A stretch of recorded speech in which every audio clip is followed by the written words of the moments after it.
ওয়ানারে মৃতের সংখ্যা ৩০০ পার, আটকে বাংলার ২৪২ শ্রমিক, চলছে উদ্ধার কাজ। ভূমিধসে ঘরহারাদের বাড়ি বানানোর প্রতিশ্রুতি রাহুলের। জীবন বীমা ও স্বাস্থ্য বীমায় জিএসটি প্রত্যাহারের দাবি। কেন্দ্রীয় অর্থমন্ত্রীকে চিঠি মুখ্যমন্ত্রীর। মূল্যবৃদ্ধির প্রতিবাদে বিধানসভায় বিক্ষোভ বিজেপির। ফের রামকৃষ্ণ মিশনের জমি বেদখলের অভিযোগ। শালু গাড়ার পর মাটি গাড়ায় মিশনের জমি দখল। মুখ্যমন্ত্রী জেলাশাসককে চিঠি কর্তৃপক্ষের। দিল্লি কোচিং সেন্টারে ৩ ইউপিএসসি পড়ুয়ার মৃত্যু ঘটনায় সিবিআই তদন্তের নির্দেশ আদালতের। দিল্লি পুরসভা ও পুলিশের ভূমিকা নিয়ে উঠছে প্রশ্ন। ইরান ইসরায়েল সংঘাতে বারুদের স্তূপে মধ্যপ্রাচ্য। তেল আভিবগামী সমস্ত উড়ান বাতিল এয়ার ইন্ডিয়ার। ৮ই আগস্ট অবধি বন্ধ বিমান পরিষেবা। অলিম্পিকে অস্ট্রেলিয়ার বিরুদ্ধে দুরন্ত জয় ভারতীয় হকি দলের। তীরন্দাজিতে ব্রোঞ্জ হাতছাড়া ধীরজ অঙ্কিতা জুটির। পদকের লড়াই জারি মনু।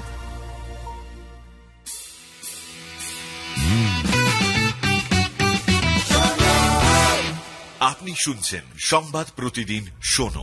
নমস্কার, আসছে বিস্তারিত খবরে। ওয়ানারে মৃতের সংখ্যা ৩০০ ছাড়ালো।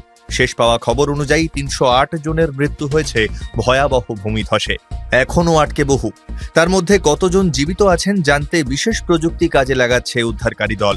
কিন্তু লাগাতার বৃষ্টি এবং ধসের কারণে ওয়ানারের একাধিক সেতু এবং রাস্তা ধ্বংস হয়ে গিয়েছে। ফলে বিপদগ্রস্ত এলাকাগুলোতেও পৌঁছতে পারছে না উদ্ধারকারীরা। কেরলের ধ্বংসস্তূপে আটকে রয়েছেন বাংলার বহু শ্রমিক।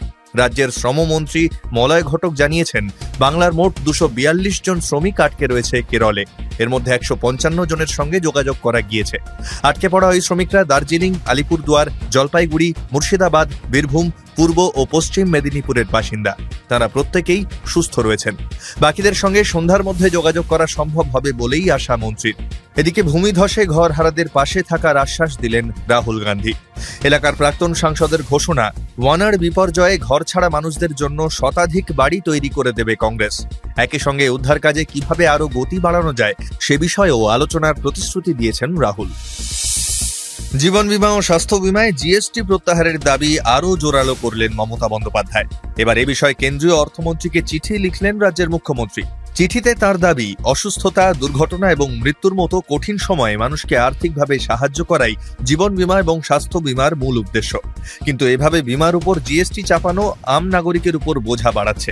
মুখ্যমন্ত্রীর কথায়, কেন্দ্রের জিএসটি নীতির ফলে বহু মানুষ নতুন বীমা পলিসি নিতেই চাইছে না, যার ফলে বিপদের সময় আর্থিক সমস্যায় পড়তে হচ্ছে।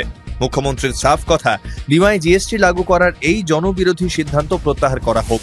এদিন সংসদেও জিএসটি প্রত্যাহারের ইস্যুটি তুলেছিল তৃণমূল, কিন্তু এই ইস্যুতে সংসদ তাদের বলতে দেওয়া হয়নি বলেই অভিযোগ। তৃণমূলের দাবি, সংসদে এই ইস্যুতে বলতে উঠলেই সুদীপ বন্দ্যোপাধ্যায়ের মাইক বন্ধ করে দেওয়া হয়, যার প্রতিবাদে ওয়াকআউট করে তৃণমূল। এদিকে মূল্যবৃদ্ধির প্রতিবাদে বিধানসভায় বিক্ষোভ বিজেপির। এদিন বিরোধী দলনেতা শুভেন্দু অধিকারীর উদ্যোগে প্রতীকী সবজি বিক্রি করা হয় বিধানসভায়। পরে দ্রব্যমূল্য বৃদ্ধির প্রতিবাদে বিধানসভায় ওয়াকআউটও করে পদ্মশিবির। শালু গাড়ার পর এবার মাটি গাড়া। ফের রামকৃষ্ণ মিশনের জমি বেদখলের অভিযোগ। জানা গিয়েছে, ১৯৭৬ সালের ওই জমির একাংশে রামকৃষ্ণ বেদান্ত আশ্রমই ছিল। ১৯৯০ সাল থেকে সেখানে স্থায়ী অস্থায়ী বসবাস শুরু হয়। সরকারি ভবন নির্মাণও শুরু হয়। সেই সময় রামকৃষ্ণ মিশনের কিছুটা জমি বেদখল হয়ে যায়। ওই দখল হয়ে যাওয়া জমি পুনরুদ্ধারের চেষ্টায় রামকৃষ্ণ মিশন কর্তৃপক্ষ ইতিমধ্যে মুখ্যমন্ত্রী মমতা বন্দ্যোপাধ্যায় এবং দার্জিলিংয়ের জেলা শাসকের কাছে চিঠি পাঠিয়েছেন তারা। শুক্রবার শিলিগুড়ির মেয়র গৌতম দেবের সঙ্গে দেখা করেন স্বামী বিনয়ানন্দ মহারাজ সহ বেশ কয়েকজন। আলোচনার মাধ্যমে দখল হয়ে যাওয়া জমি পুনরুদ্ধারের আর্জি রামকৃষ্ণ মিশন কর্তৃপক্ষের। দিল্লির কোচিং সেন্টারে ৩ ইউপিএসসি পড়ুয়ার মর্মান্তিক মৃত্যুর ঘটনায় এবার সিবিআই তদন্তের নির্দেশ দিল আদালত। গোটা ঘটনায় দিল্লি পুরসভা ও পুলিশের ভূমিকা নিয়েও প্রশ্ন তোলা হয়েছে দিল্লি হাইকোর্টের তরফে। আদালতের তরফে জানানো হয়েছে, এই মামলার তদন্ত নিয়ে সাধারণ মানুষের মনে যাতে কোনো সন্দেহের অবকাশ না থাকে, তার জন্যই এই মামলার তদন্ত করবে সিবিআই। শুক্রবার দিল্লি হাইকোর্টে এই মামলা চলছিল বিচারপতি মনমোহন এবং বিচারপতি তুষার রাও গেডেলার বেঞ্চে। সেখানেই পুলিশ ও দিল্লির পুরসভাকে রীতিমতো ভর্ৎসনা করে আদালত। একই সঙ্গে ঘটনায় সরকারি আধিকারিকদের দুর্নীতির যোগ থাকতে পারে বলেও সন্দেহ করেন বিচারপতি। গোটা পরিস্থিতি বিচার করে মামলার সিবিআই তদন্তের নির্দেশ দেন বিচারপতি। পাশাপাশি তদন্ত তদারকির জন্য সেন্ট্রাল ভিজিল্যান্স কমিশনের এক আধিকারিককে মনোনয়নের নির্দেশ দিয়েছে হাইকোর্ট। গাজায় হামাস ও ইসরায়েলের যুদ্ধে উত্তপ্ত মধ্যপ্রাচ্য। হামলা পাল্টা হামলা এখনও জারি। এই পরিস্থিতিতে আগামী ৮ই আগস্ট পর্যন্ত দিল্লি থেকে তেল আভিভ পর্যন্ত সমস্ত উড়ান বাতিল করল এয়ার ইন্ডিয়া। জানা গিয়েছে, ইসমাইল হানিয়াহুর হত্যার বদলা নিতে ইসরায়েলের উপর আক্রমণের নির্দেশ দিয়েছেন ইরানের সুপ্রিম লিডার আয়াতোল্লাহ আলী খামেনেই। ফলে যে কোনো সময় ইহুদি দেশটির উপর ভয়ঙ্কর আঘাত হানতে পারে তেহরান। তাই শুক্রবার বিবৃতি দিয়ে বিমান পরিষেবা বন্ধের কথা জানায় এয়ার ইন্ডিয়া। 8ই আগস্ট অবধি তেল আভিভ থেকে কোনো বিমান ভারতে আসবে না। তেল আভিভগামী বিমানের টিকিট বাতিল করলে একবারের ক্যান্সেলেশন চার্জ মুকুব করা হবে বলেও জানিয়েছে ভারতীয় বিমান সংস্থা। অস্ট্রেলিয়ার বিরুদ্ধে হকিতে দারুণ জয় ভারতের।